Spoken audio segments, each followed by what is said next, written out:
All right. Hello, everybody. We are starting our, what number is this? Number 5, week 5 of our Gold Star School. And our subject tonight is the why behind the work, and fortune is in the follow up.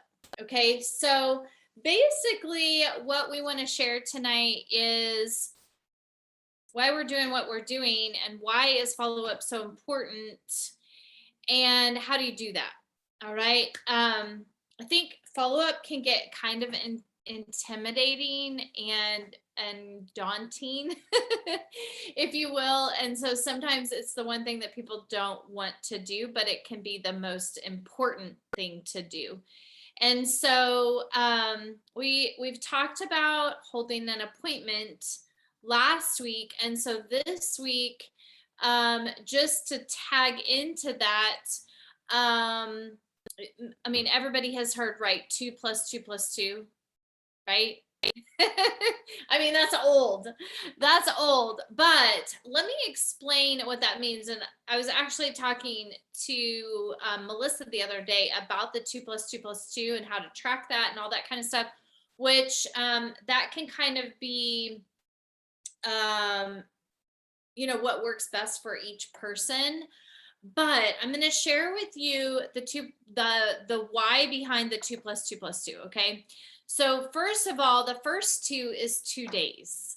So a lot of different people might use like the texting service like Project Broadcast or Scipio, and literally you can schedule your text to go out like, hey girl, just checking in to make sure your product's working great. It is all about tying them to you. And when you're providing that great customer service, you're checking in with them. I mean, okay, let me just give you a quick example. This doesn't have to do with product, but I had a customer who actually ordered products a few weeks ago, and it was new product, but I gave like a pre-order discount on it. And so she ordered one. And so I checked in with her when it came in and I was like, hey Carol, I've got your product in, just checking in to see when I can stop by this week. And she was like, oh girl, I am so sick. Don't worry about me right now. We'll get together later. And I'm like, okay. Well, a couple of days later, I just messaged her and I was like, hey Carol, I'm just checking in to see how you're feeling. Um, and you would have thought that I sent her flowers. Like she was like, "Oh my gosh, that is the sweetest thing that you remembered. Thank you for checking in on me." And then I checked in with her again, like a couple of days later, and she was, and I'm just like, I'm just saying a prayer for quick, recovery. I hope you're doing well, and really tying connecting with our customers creates value to them. They feel valued, they feel important. And I think that is sometimes something that we miss. And so that 2 days later, that 2 weeks, and the 2 months, that the purpose behind all of that is connecting with our customers, tying them to you, making sure the product is working good, because I have met so many people in the past who have actually purchased product from another consultant, and then they were like, well, I got this product but I didn't really like it, or it didn't work, or I broke out. And I'm like, well, why didn't you like return it, because it's 100% guarantee? And they're like, well, I never heard back from my consultant or whatever. And I'm like, oh, well, that's why I do what I do. And so the 2 plus 2 plus 2 is very vital to our customer service. And so 2 days could be a quick text, it could be a phone call, it could be, I send out a new customer welcome letter, and inside that I put a $10 coupon for their next purchase, or you know um their follow-up appointment or something like that. And so that's one thing I do. So 2 days could be a lot of different things. It could look like different a different thing for each person. Okay. It could be a text, it could be a letter, it could be a phone call. It could be a lot of different things, right? It could be your delivery. For instance, during the summer when it's super hot, I don't take product with me. So that 2 days could actually be your delivery of the product, because you're connecting with them again. All right. And then after they use the product, of course, you'd want to add another 2 days after that. Okay. So the 2 weeks then should be their follow-up appointment. So it's not like you have to like contact them in 2 days, contact them in 2 weeks, 2 months. Okay. There is a method to the madness. All right. Um, sorry about that. And so the 2 weeks should be their follow-up facial. Okay. So when you are at the appointment and you're closing them, what you do, part of your job is to schedule a follow-up facial, right? So how I like to do it is schedule that follow-up facial with them and then add friends to it. Okay. So when would you like to do your follow-up appointment? What would you like to do? Is there any reason why you can't invite a couple of friends to be a I'm sorry, my mom is trying to call me. Is there any reason why you can't join, ask a couple of friends to join you for your follow-up facial? And I'm giving $50 in free product for, 3 people or whatever. So that is your 2 weeks. Your 2 weeks should be a guarantee on the product. It should be making sure the product is working good. It's just like if you go to a doctor and you start a new medication, what do? They do a follow-up appointment, right? Either a nurse is calling you or you have another appointment scheduled for them to check on your progress, right? It's the same thing.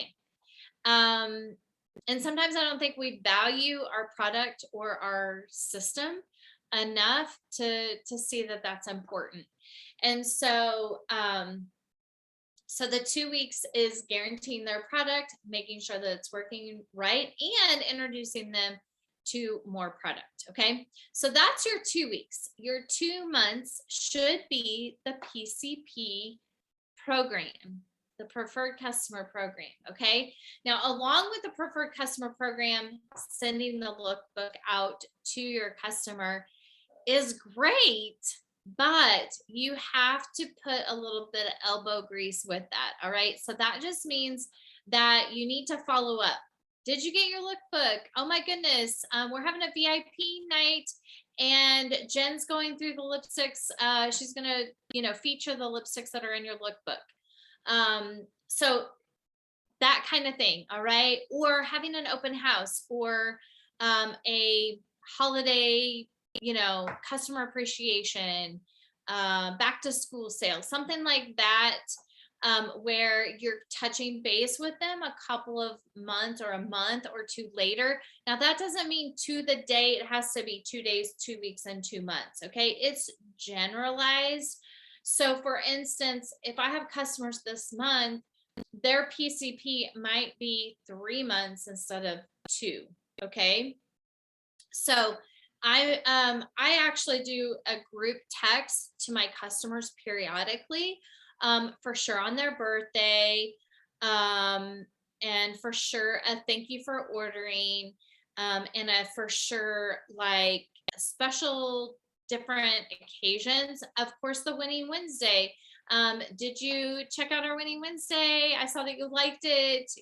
I'm doing this coupon for the week for this product or whatever.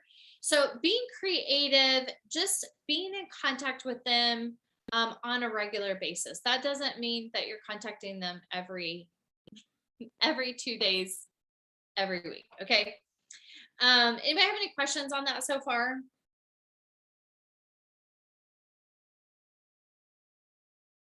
Okay, so there's lots of ways that you can follow up, or lots of opportunity for you to follow up. First of all, if you have a new customer, that's important to follow up. Okay.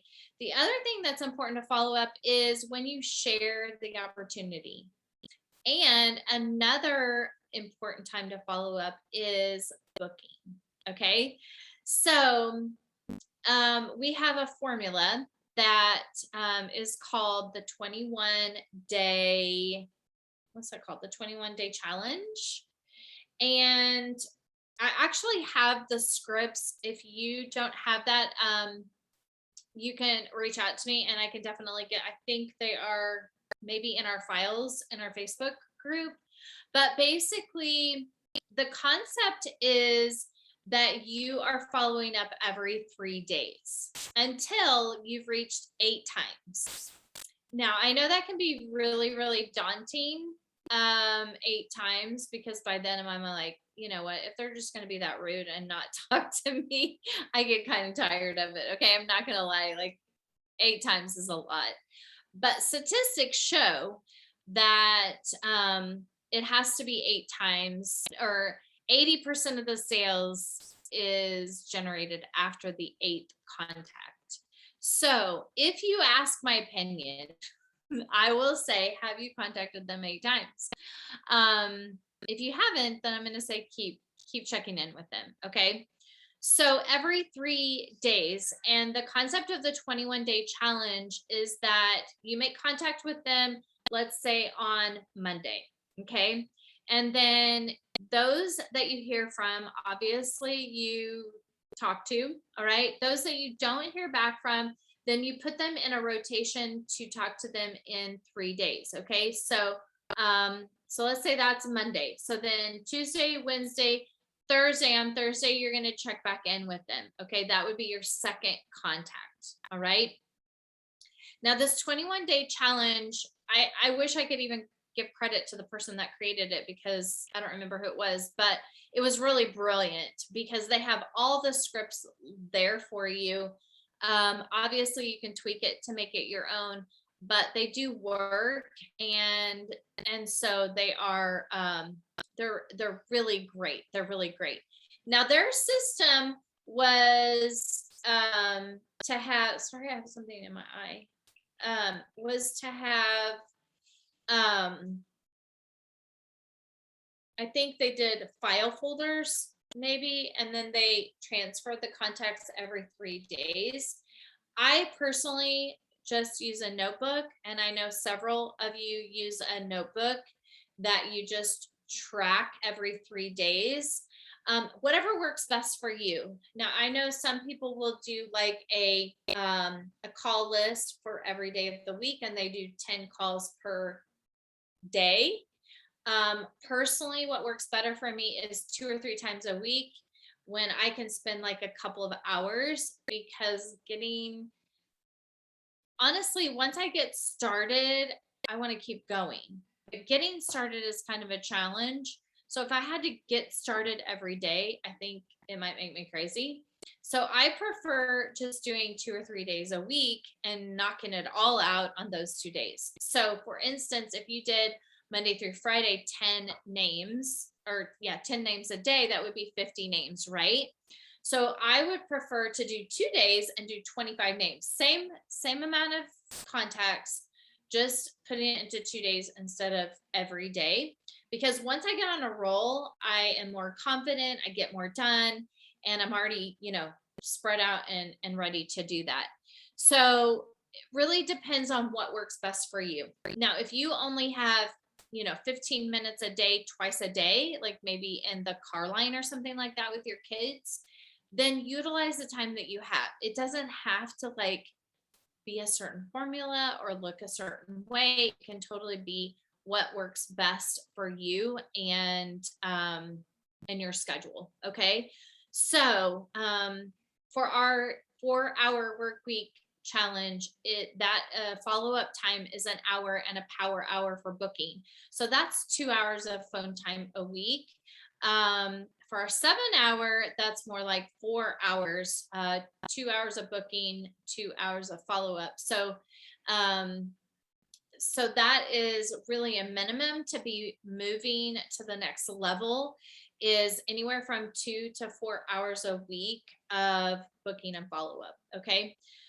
So there are scripts available on the 21-day challenge, I have things saved in my phone. I would suggest that whatever scripts that you like, that you save them in your notes section in your phone. You can just copy them and paste them, change the name, and at least to get the ball rolling.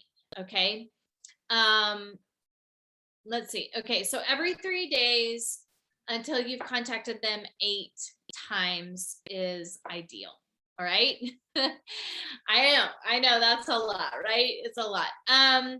Okay, so who has questions or who has a system that works really great for them that they want to share to the rest of us? I just had a question. The every 3 days until 8 times, that's new people, right? That have said they're interested, and are you saying we do, because we're doing 2 days, 2 weeks, 2 months. When does the 3 days until 8 times? Is that like someone new that showed interest and gave you their number? The 2 + 2 + 2 is for a new customer. I got that. This is totally different. The 3 so times. If you're booking, go ahead. Listen. If you are contacting new leads, that's the every 3 days. Okay, totally 2 separate things. Sorry if I confused that. Jennifer, do you remember Chandler had developed a charting system for tracking the 21 days last year, and she had different markings for how she was able to remember how she contacted them. It was really pretty ingenious. And did she end up posting that somewhere where we could look at that again? I can definitely look and see. It was very similar to the 21-day challenge, but she did have a system. So let me ask her Okay.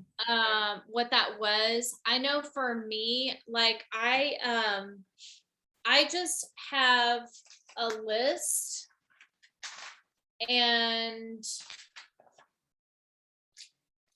I just switched notebooks, so it's not. Let me see here. So here is a little bit of what mine looks like. Okay. So this was for 2 different events. So one event was orange and one was pink.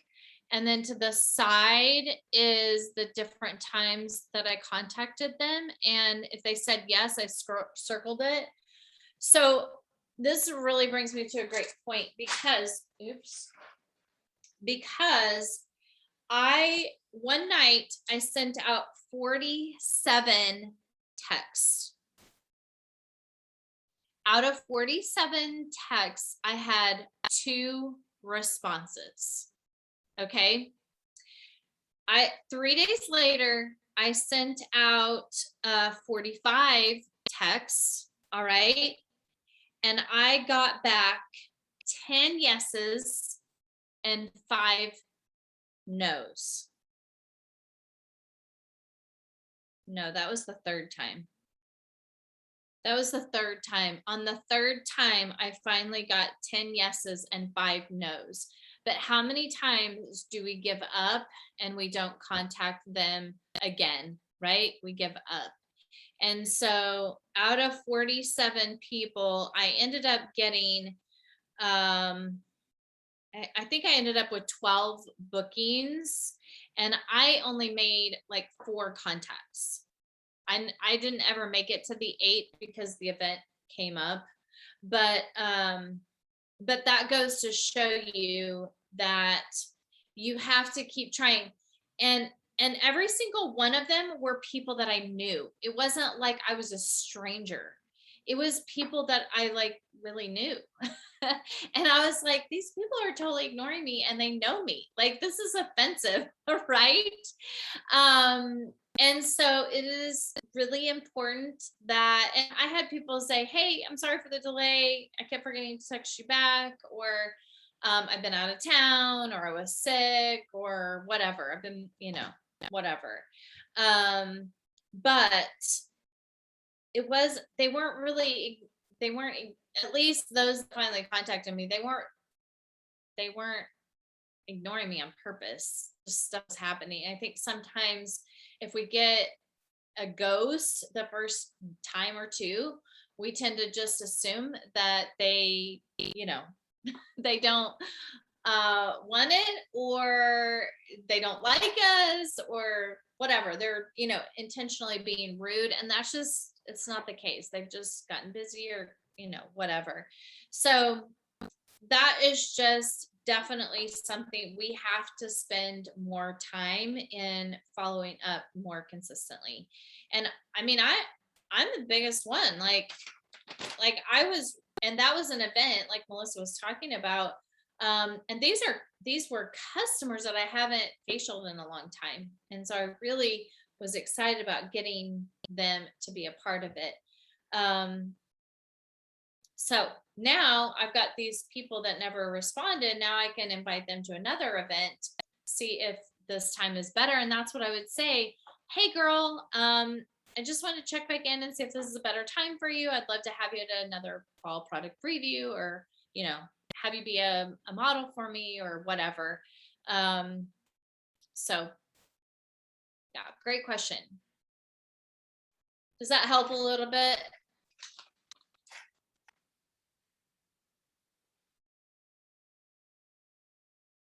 Okay, the other thing that I wanted to share with you is this happened just recently.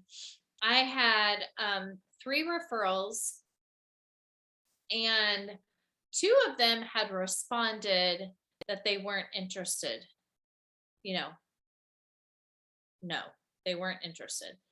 The third one, I was intimidated to keep messaging because she didn't message me back the first time or the second time. On the third time, she messaged me back and she was like, yes, but I'm really shy. I want to do an event where there's not very many people. I'm like, awesome, no problem. Okay, she came, we had the best time. She brought a friend, they loved the product. And now she's doing a Pearl call in the next week or 2. And she scheduled a follow-up appointment, and she's looking at having a party. So again, it goes back to that. We get really intimidated. We formulate things in our head that's not there. We create the story that's not there. And so, so many times we have to keep going. Okay. Any other questions? I was just going to say, I always put it in perspective of how I am sometimes, like just even in my personal life. Sometimes you text people in your head, but not in real life. So I always just kind of talk myself into like, they must have just texted me in my head, in their head. I'll reach out. That's They right. forgot. That's right. That's good.